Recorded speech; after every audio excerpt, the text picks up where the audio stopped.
Ow. Alright guys, for today's video, first and foremost, I want to say all the people who are like professional like videographers and stuff out there, or guys that are really good at doing this whole making videos for YouTube stuff or whatever, more power to you, man.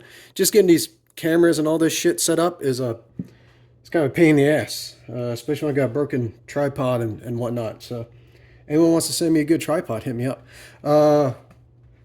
Today's video, I'm going to talk about, god damn it, we're going to talk about starters. How do they work? And right now we're looking at the old starter, the original one from the Z28. This is now, when was this made? Yeah, that's so old I can't even tell you. It's at least 41 years old. So I don't exactly know what time this was produced, but it's an old one.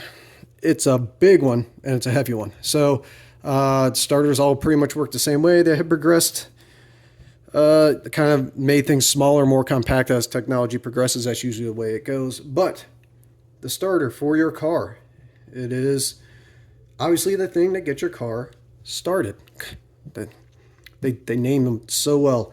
So what this actually does is this takes the electrical power from the battery, turns it into mechanical movement that then starts the engine to turn over, to where that mechanical movement will then turn that back into electrical power to start sparking off the engine to then get it to run and produce mechanical output, if that makes sense. So electrical in, mechanical out to get electrical going, to put mechanical out to move you forward. That's how the whole engine and system works. So essentially what you have in here is you have the starter motor down here, a starter solenoid, layout mostly similar on pretty much every car. You have, if your battery's over here, your battery comes and will connect right here to, well, wherever it connects on the solenoid, it connects to the constant battery feed.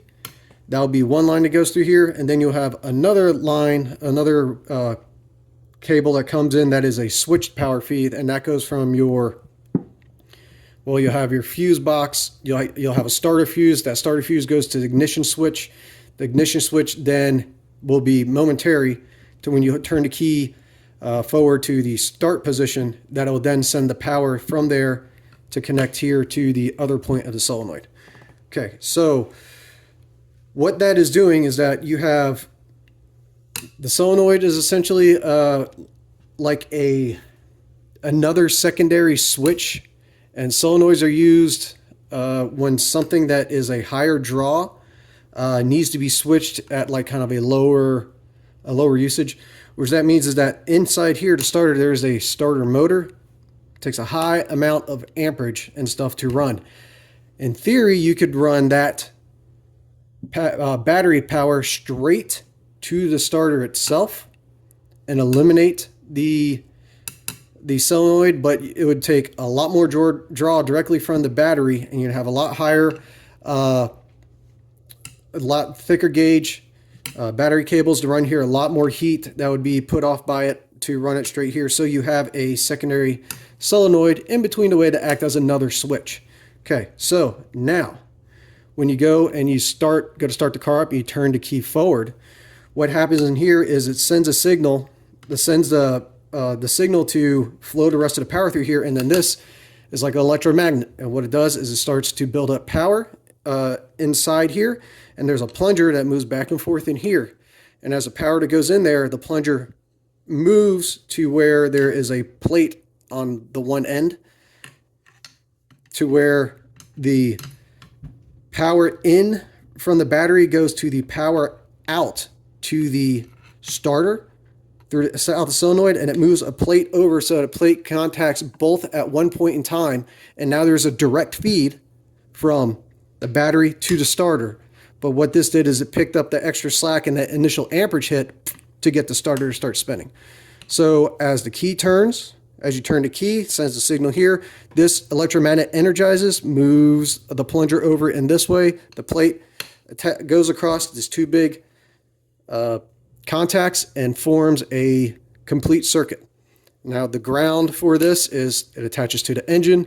The engine is grounded back to the battery and into the chassis with all the various different grounds. So it attaches on that. That makes the full complete circuit of positive and negative.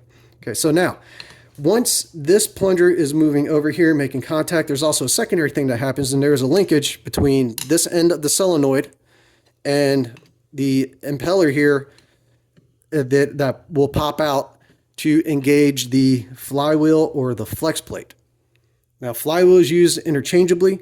In reality here, if you have a manual transmission car, you have a flywheel. A clutch attaches to it. It's a big disc. It's full of a big surface that the friction of the clutch can grab to engage and disengage the engine and the transmission.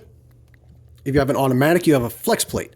And that is a much lighter, hollowed out wheel that usually has a bunch of holes in it, and they'll bolt on usually 3, maybe 4 spots where a torque converter bolts to it, and the torque converter, the fluid pressure inside there takes up the slack of what the clutch pedal would do. So that's why you can sit there to light without while still having your car in gear, and it doesn't want to move away. You just hold there because there's not enough fluid pressure low enough, so it's like it's a clutch slipping constantly. That's the way that kind of works. Okay, bam. So as this goes back, there's a linkage here that connects here that moves with this plunger this way, which then pivots down this, and it'll get the drive gear pinion that will pop out and twist and rotate as it comes out. And this is hard to kind of get in here and hold, but you see this pops out like this, and there's teeth on here, usually about 10 teeth or so, that will then engage the teeth on your flywheel or flex plate. Being that this usually has about 10 or so gear teeth, and then common for at least small block Chevys is usually 158 or like 162 teeth flywheel. This will be spinning excuse me, at a rate that reduces it's a gear reduction system, so that this allowed this little gear to turn over the engine slower, or it starts to turn the engine over. Without gear reduction like this electric motor would not have enough energy to turn over the car itself. So now, as this is popping out and engaging into the flywheel, we have the current that is flowing through here, which then goes in here, which turns an electric motor, which gets the electric motor turning. And that electric motor then also has more gear reduction inside here, which is a ring gear and some planetary gears inside. So you have a ring gear on the outside that is static, like a circle here. And then in the inside, you have a sun gear, which spins directly on the motor. And it'll be kind of similar to this sort of gear that spins on the motor. And around there, you have planetary gears that rotate as it goes, as the sun gear rotates, and it rotates around like this in the static ring gear on the outside. That also helps reduce the turning rate in here. So by doing this, you're getting a torque advantage that helps turn the engine over, okay? So now, once the engine is started turning over, the pistons will start moving up and down. When the pistons start moving up and down, fuel will start being dumped in, and when there's getting enough signal from it, old thing with a distributor or now a coil packs and then a computer reading it, it'll read that the car is wanting to start up. It'll throw spark, okay? So when you turn the gear, you turn the key on, and the car starts to turn over with a good battery, it spins at a certain speed. It goes, but then when the car starts up and actually fires off, the speed increases a lot to get it up to, it's like either, if it's first time being started, it'll go up to a high idle until it gets to closed loop. If you're just starting up after maybe getting gas and it's already been in closed loop, it'll still go up to that. But anyway, the engine RPM of it running will be much higher than what is actually happening with the starter spinning. Excuse me. So in here on this end, to alleviate that, because if you start, the engine is spinning faster than this is spinning, it'll want to kick back and destroy the starter itself. What it has is a one-way clutch in here, so that once the engine speed starts spinning faster than what this is spinning, the clutch itself disengages, so that the shaft and the input impeller here will slide back into the starter, and then you won't have to worry about it trying to fight the engine. So if you were like people will sometimes hold the key a little too long. This is a safety feature to get that back, because you won't always be able to get, even instantaneously, even if you're really quick at it, you never get it just off the exact same time that the engine will start up. This prevents any damage from happening here. Okay, so once that is done and you let go of the key, there's no longer any power being sent to the starter through the solenoid. So the solenoid will lose power, and then this motor stops spinning, and then also the solenoid plunger will go back to its initial resting position. And now this is out of the way. That's why it merely starts. Okay, so that is how it works. The current flows through here, plunger goes here, makes contact, starts spinning electric motor while simultaneously pushing out the drive impeller to start to engage the flywheel or flex plate to turn the engine over to get it to spark off and start running on its own. Now, depending on what your compression ratio is on your car, you may need different torque starters. So this would be, I don't know.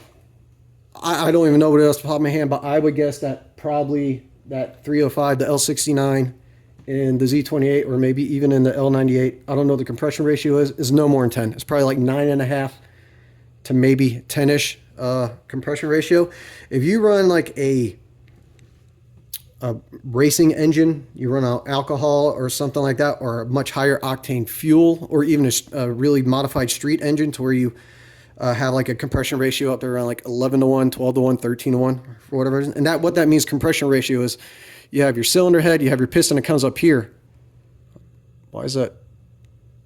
Okay, hopefully that video isn't breaking up as I do this. It comes up like this and pushes, and the compression ratio is the amount of pressure that builds up in between here. Lower compression ratio means you can run lower octane fuel usually, because you don't have to worry about detonation. The higher you go up, you got to rise higher fuel to worry about detonation of it sparking up just from the heat of the compression it. But this also takes more force to compress the air at a higher density in the cylinder than it does with a lower compression engine. So you need a higher torque starter to do that, and that will you replace that. It has more balls in here, more gear reduction, stuff like that to help turn that over. Okay, I hope this video isn't like looking like shit once it's edited. If it does, sorry. And you still hear me talk, I hope. Usually when starters fail, most of the time now, starters themselves, these motors go. What used to happen was the solenoids would end up dying, and a way you could always check this is if your car doesn't want to turn over one day and you know you got a good battery and it'll just kind of hear like a click or whatever, you could actually take, and you can see right here where it's happened prior to me having it. You see these dents? You can take and hit on the solenoid to try and energize it a little bit to get it to kick in when the key is turned. A lot of times you would just have to replace the starter solenoid itself. And for that, you don't really have to pull the starter off the car if you can actually reach up there and replace it. Most of the times now, I think the motors themselves just happen to die. And because cars are new and modern and engineers suck ass, they like to hide these like internal to parts of the engine. So I know like there was the North Star V8 that was in Oldsmobiles for a while back. They decided that, hey, we're going to put the starter down in the valley in the top of the engine. So you'd have to remove the entirety of the intake and everything just to get to the starter to replace that. So instead of engaging the flywheel from the bottom of the engine by the oil pan, this was engaging it at the top of the engine and then hitting underneath it. So that's kind of a pain in the ass. With that all being said, that is how starters work. I hope I explained that in a way that made sense. I hope this video actually is looking good and it's not going to be all choppy and shit, because it doesn't look good right now. Anyways, though, that's all I got for today, guys. I guess like, comment, subscribe, and all that stuff. And let me know if there's anything else you want me to try and explain car-wise, that I have something handy I can use as an example to explain to you. All right, guys. I'll see you next time.